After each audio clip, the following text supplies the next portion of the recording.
Halo, perkenalkan nama saya Muhammad Progisa Ramadana. Hari ini saya akan menjelaskan tentang perusahaan multinasional yang sudah saya rangkum. Di sini saya menggunakan strategi ekspansi IKEA ke Indonesia. Yang pertama, IKEA merupakan perusahaan multinasional asal Swedia yang terkenal dengan produk furnitur dan dekorasi rumah. Telah memasuki pasar Indonesia pada tahun 2014. Laporan ini yang saya setelah selesaikan membahas strategi ekspansi IKEA ke Indonesia, menganalisis faktor-faktor yang berkontribusi pada keberhasilan mereka, dan mengidentifikasi potensi tantangan masa depan.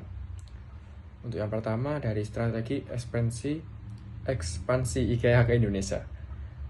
Yang pertama, memasuki pasar melalui joint venture bekerjasama dengan PT Hero Supermarket Tbk untuk menavigasi regulasi dan budaya Indonesia.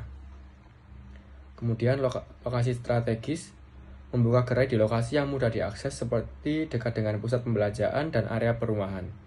Yang ketiga, adaptasi budaya, menyesuaikan produk dan layanan dengan kebutuhan dan selera lokal Indonesia, seperti menyediakan menu makanan halal dan menawarkan layanan pemasangan furnitur. Kemudian, harga yang kompetitif, menawarkan produk dengan harga yang kompetitif dan terjangkau bagi kelas menengah Indonesia. Yang kelima, pemasaran dan promosi, melakukan kampanye iklan yang gencar dan berkolaborasi dengan influencer lokal.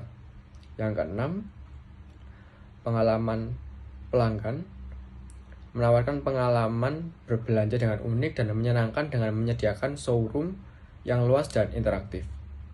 Kemudian, faktor keberhasilan IKEA di Indonesia. Yang pertama, kelas menengah yang berkembang.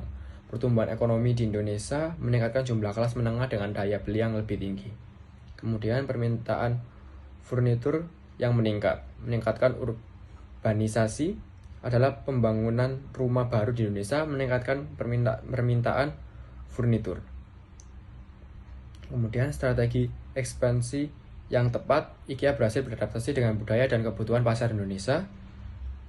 Yang kelima, brand image yang kuat, IKEA dikenal sebagai brand yang menawarkan produk berkualitas tinggi dengan harga yang terjangkau. Yang keenam, pengalaman pelanggan yang positif, IKEA menawarkan pengalaman belanja yang unik dan menyenangkan bagi pelanggan. Tantangan IKEA di Indonesia mungkin ada di persaingan yang ketat. IKEA menghadapi persaingan di perusahaan furnitur lokal dan global lainnya. Yang kedua, mungkin kenaikan biaya operasional seperti sewa dan tenaga kerja terus meningkat di Indonesia. Kemudian, perubahan selera konsumen di Indonesia dapat berubah dengan cepat dan IKEA harus tetap terus beradaptasi. Kemudian, di kebijakan pemerintah, perubahan kebijakan pemerintah dapat mempengaruhi bisnis IKEA di Indonesia. Kesimpulan saya dapat di sini, IKEA telah mencapai kesuksesan signifikan di Indonesia dengan strategi ekspansi yang tepat, namun mereka masih harus menghadapi beberapa tantangan di masa depan dengan terus beradaptasi dengan pasar Indonesia dan berinovasi. IKEA dapat mempertahankan posisi dengan sebagai pemimpin pasar furnitur di Indonesia. Sekian yang saya jelaskan, apabila ada salah kata mohon dimaafkan. Terima kasih, salam entrepreneur.